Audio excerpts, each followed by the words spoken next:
SER Podcast.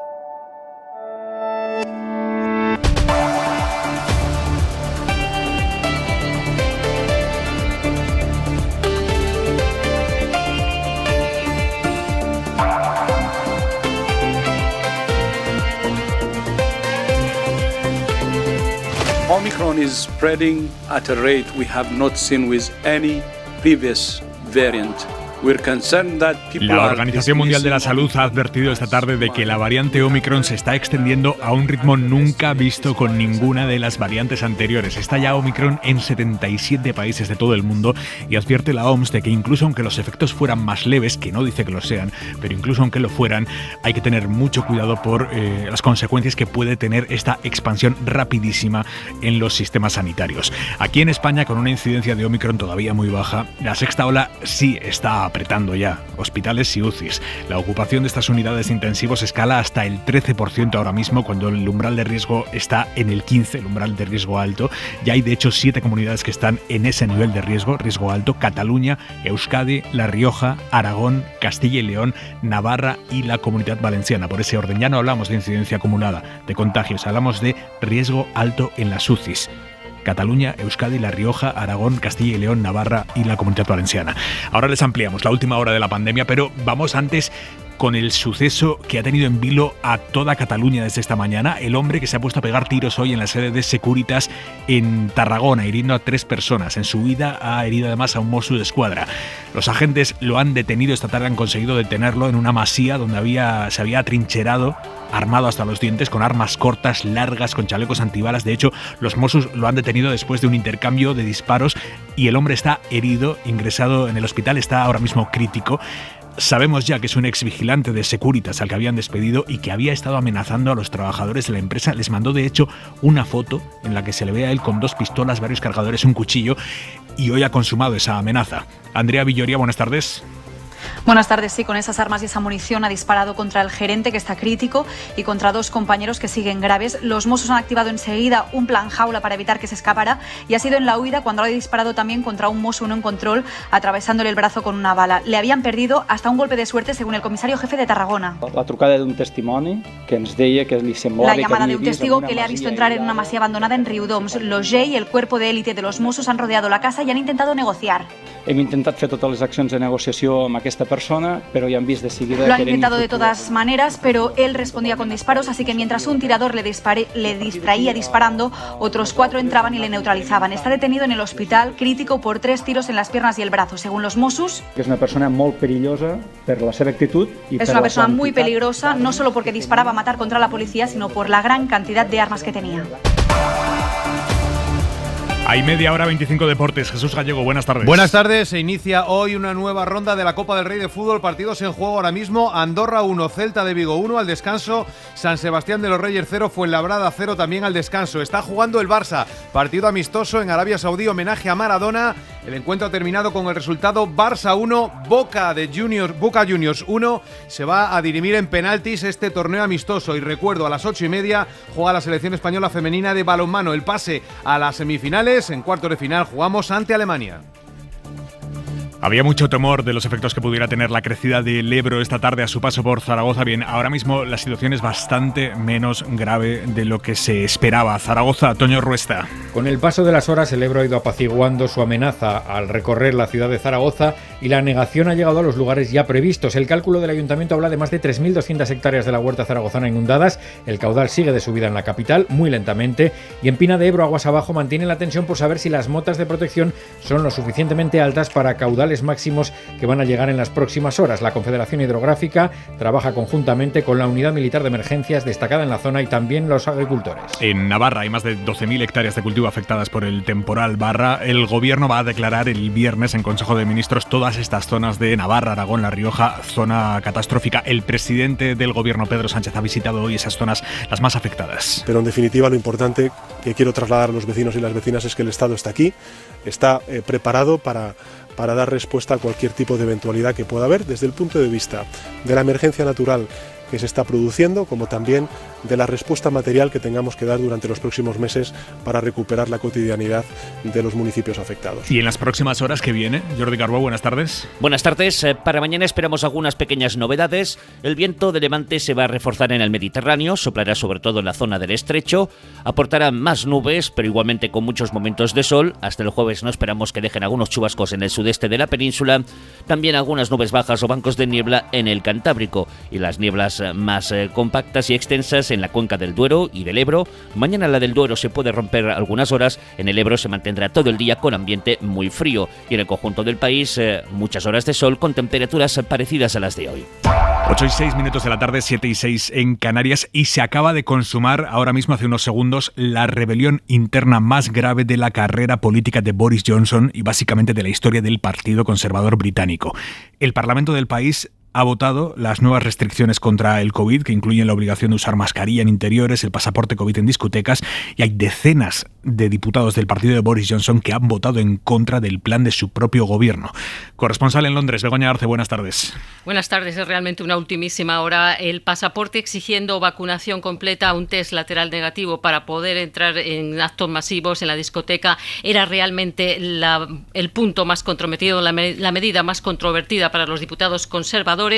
Se ha votado ahora, era la más arriesgada para Boris Johnson. Ha habido en total 369 votos a favor y 126 en contra. Lo que no sabemos en este momento, y no lo vamos a saber hasta dentro de unos minutos, es cuántos de esos 126 diputados que han votado en contra son conservadores. Pero la estimación es que puede ser una cifra bastante alta, desde luego superando los 50, quizás rozando los 70, no lo sabemos aún, pero lo cierto es que Boris Johnson se enfrenta a una rebelión esta noche importante. Un exponente del deterioro de la autoridad que tiene entre la gente de su propio partido. Los diputados conservadores han dejado claro que están cansados de sus escándalos y de la forma también en que ha dirigido esta pandemia. Venga, vamos a volver a Londres en cuanto tengamos la concreción de cuántos son los diputados que se rebelan ante Johnson, 50, 70 de su propio partido. Más allá de las consecuencias políticas que tenga esto para el Premier, que serán, sobre la pandemia hay una noticia relevante hoy, y lo primero que hay que decir es que es de parte, es un anuncio de la farmacéutica Pfizer que habrá que contrastar, pero si es cierto supondría un avance muy importante. Pfizer ha anunciado que la pastilla antiviral que ha desarrollado contra el coronavirus tiene una eficacia cercana al 90% a la hora de prevenir hospitalizaciones y muertes de pacientes de alto riesgo. Y además, según la compañía, los primeros ensayos sugieren que el tratamiento frena tanto Omicron como Delta, que ahora mismo es la variante dominante en el mundo.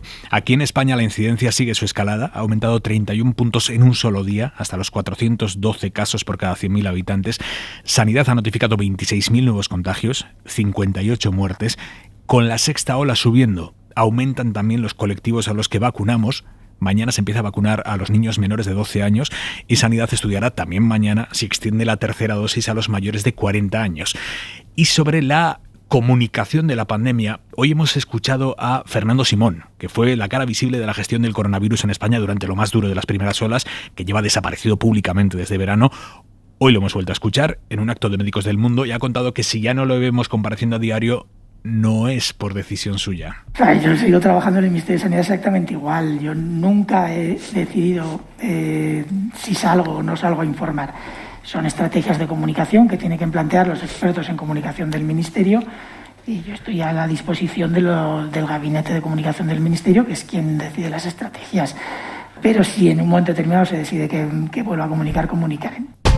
Y ojo a lo que está pasando en Alemania con las protestas en contra de las restricciones y del pasaporte COVID. Son protestas que llevan semanas produciéndose en distintas ciudades, pero van a más en violencia, en agresividad. Los investigadores, de hecho, hablan ya de militarización de estas protestas, de estas personas que se oponen sobre todo a la vacunación obligatoria. Llevan antorchas, porras, agreden a periodistas, señalan a políticos de forma individual. Vamos a Berlín, corresponsal Carmen Viñas. La agresividad de las protestas por las políticas para combatir el coronavirus va en aumento.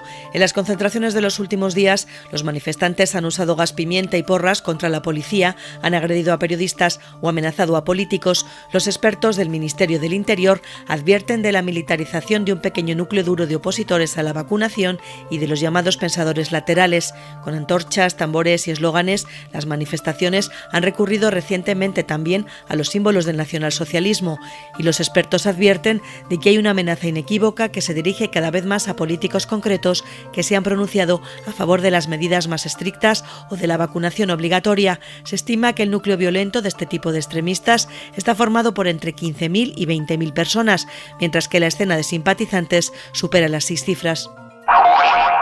El precio de la luz marca mañana un nuevo récord en España. El megavatio hora superará los 291 euros en el mercado mayorista, después de 6 días seguidos subiendo. Le han preguntado por esto a la vicepresidenta de Transición Ecológica, Teresa Rivera. Ha explicado que el gobierno está barajando nuevas medidas fiscales para contener la factura de la luz el año que viene, porque, por ejemplo, la reducción del IVA de la electricidad que el gobierno aprobó en verano caduca a final de año, igual que la suspensión del impuesto de generación y la rebaja del impuesto especial a la electricidad. Por eso el gobierno estudia, dice, nuevas medidas en 2022.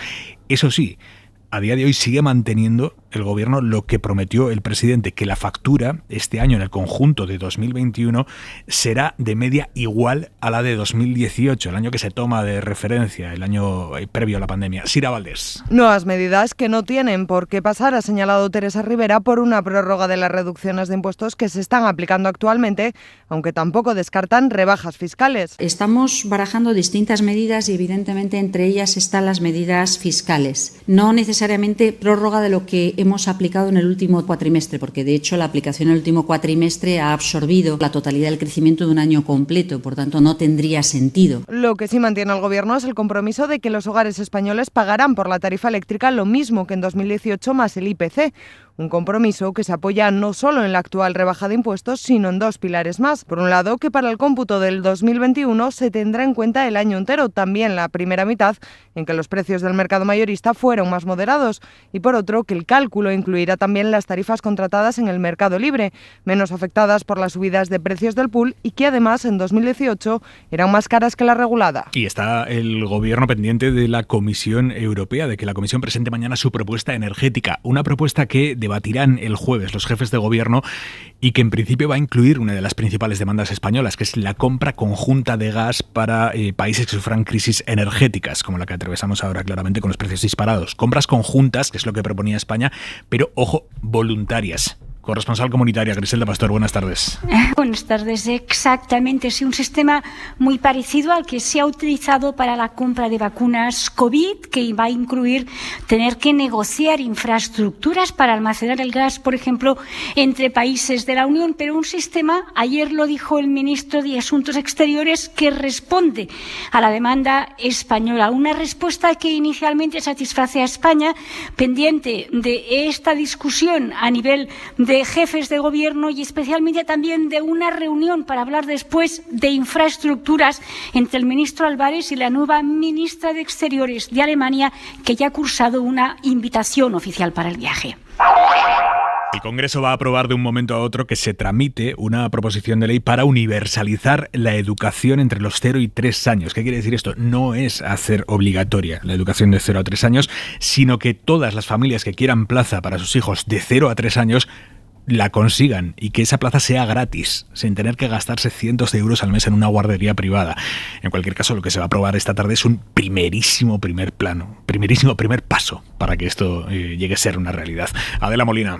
La proposición de ley que ahora inicia su tramitación en el Congreso ha sido defendida por una delegación del Parlamento andaluz formada por PSOE, PP y Ciudadanos. Los 3 parlamentarios, cada uno en su estilo, han coincidido en que es una medida de equidad educativa, aunque también de igualdad. Si el gasto no es soportable para las familias, no van, se incorporan a la educación reglada más tarde y mientras les cuida un familiar.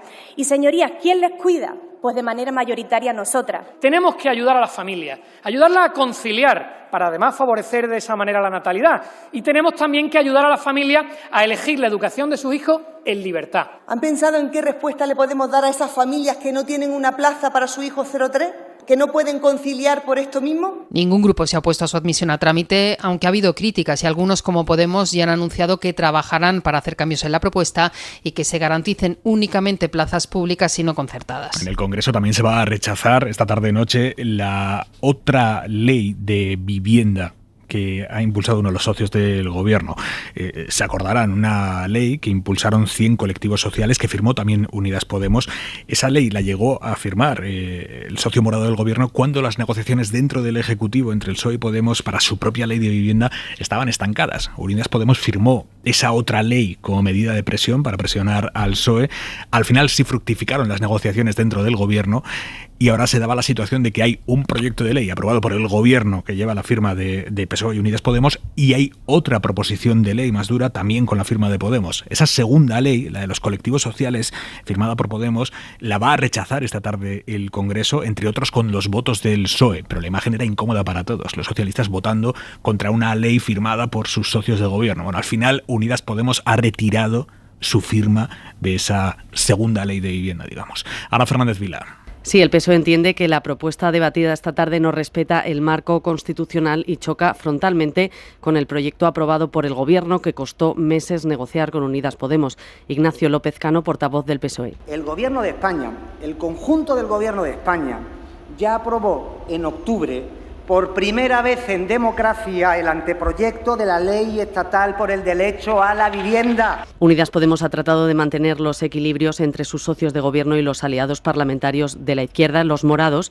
ponen el foco en la negociación de las enmiendas de esa futura ley de vivienda, aunque sus socios han dejado claro que no se lo pondrán fácil. Íñigo Errejón, de Más País, y Merche Aizpurúa, de Bildu. El Gobierno tiene que demostrar que es diferente. Y les aseguro que pondremos toda nuestra fuerza negociadora para que esta ley incluya las cuestiones que hoy planteamos. El resultado es que Podemos votará a favor de la proposición de esta tarde y que el Gobierno de coalición traerá otra alternativa antes de final de año. Lo que sí está ya casi hecho, parece, es el acuerdo entre el Gobierno y Esquerra sobre la ley audiovisual. Esa ley que enturbió mucho las relaciones del Ejecutivo con Esquerra.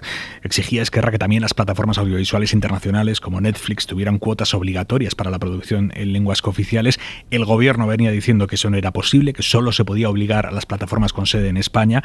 Esquerra amenazó incluso con torpedear los presupuestos, al final eso quedó en nada, pero finalmente el asunto, la ley audiovisual, se encauza tirando de incentivos y subvenciones para las lenguas cooficiales, sin cuotas obligatorias. Guillermo Lerma. Así es, eso se ha descartado ya. Los republicanos asumen que no se puede imponer a las plataformas extranjeras un porcentaje de producción en catalán, pero fuentes de la negociación confirman que el acuerdo sobre la ley audiovisual está prácticamente cerrado. Se han pactado incentivos, subvenciones y la obligación de que todas las empresas incluyan en su catálogo los doblajes en lenguas cooficiales que estén disponibles. En cualquier caso, y al margen de los detalles, esto desencalla la tramitación de los presupuestos en el Senado. Se aprobarán el 21 de diciembre sin retrasos y como estaba previsto, aunque públicamente desde el Gobierno y desde Esquerra por ahora solo confirman avances en la negociación. Nadia Calviño, Gabriel Rufián. El diálogo está avanzando y yo espero que pronto se cierre ese acuerdo. Sí que es cierto que se sigue en alguna ocasión incluso avanzando. Esquerra no retirará todavía las enmiendas parciales registradas en el Senado. Los republicanos quieren mantenerlas hasta el final para presionar al PSOE y acordar otras medidas pendientes al margen de la negociación presupuestaria. Le han preguntado hoy a la portavoz del Gobierno si la vuelta del rey emérito a España está más cerca ahora que la Fiscalía Suiza ha archivado la investigación abierta por los 65 millones de euros que Arabia Saudí le ingresó a Juan Carlos I. El Gobierno descarga todo el peso de la decisión sobre una hipotética vuelta de Juan Carlos I en el actual rey, el rey Felipe VI. No nos corresponde a nosotros pronunciarnos en torno a esa decisión que corresponde al rey emérito y, por supuesto, seremos respetuosos con la decisión que se adoptara. Estamos a punto de conocer los resultados de las primarias de Ciudadanos en Andalucía. Si no hay sorpresas, las va a ganar claramente Juan Marín, el actual vicepresidente de la Junta, pero cada vez toma más fuerza la idea de que Ciudadanos en Andalucía termine concurriendo a las autonómicas en listas conjuntas con el PP. Génova no quiere saber nada de fusiones, no quiere saber nada de cualquier cosa que no sea una absorción, pero el PP andaluz sí reconoce que esa posibilidad, la de una lista conjunta, está sobre la mesa. Andalucía, José Manuel Rebolo.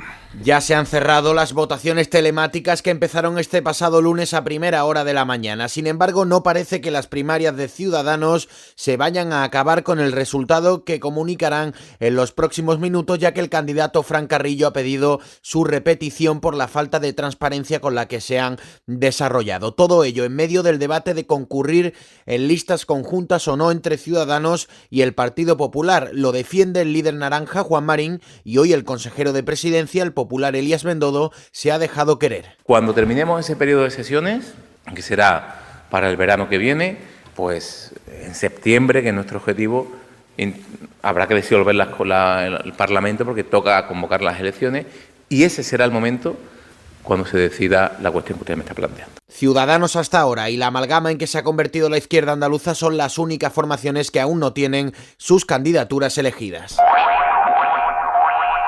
Y nos vamos a Valencia, al Palau de les Arts. Están a punto de repartirse las nuevas estrellas Michelin. Allí está el periodista de la SER, Carlos Cano. Buenas tardes. Hola, Aimar. Buenas tardes. Acaba de empezar la gala de presentación de la guía Michelin 2022 en un espectacular Palau de les Arts de Valencia, iluminado especialmente para la ocasión. Y el hecho de que se celebre ya es un éxito. De momento estamos todavía con los discursos políticos y solo sabemos que Michelin ha detectado mucho talento entre los cocineros y las cocineras jóvenes. Pero aún no hay estrellas confirmadas, solo muchos nervios por si esta noche España amplía su nómina de restaurantes con 3 o con 2 estrellas. Nuevos sitios con 1 estrella seguro que los va a haber y en un rato os podremos contar cuáles son. La mirada de Xavi Vidal-Folk. Boris Johnson está desafiando a todas las leyes de la convivencia. El beneficio que debe acarrear una decisión, una inversión o una medida pública debe ser superior a su coste.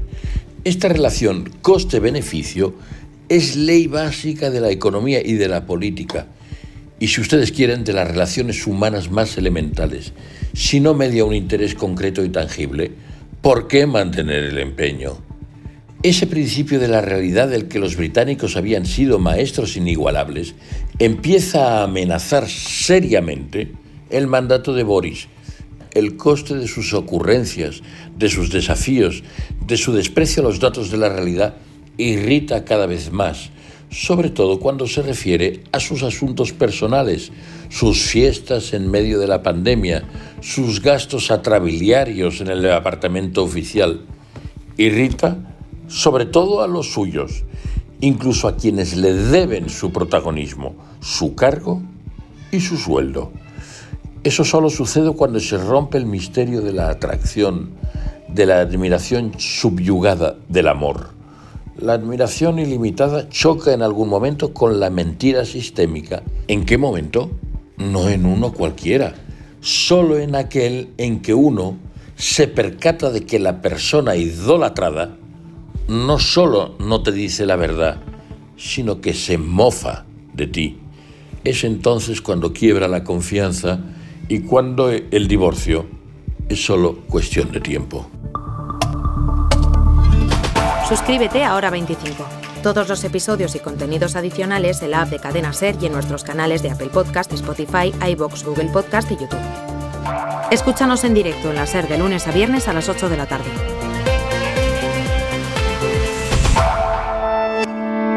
Cadena SER. La radio.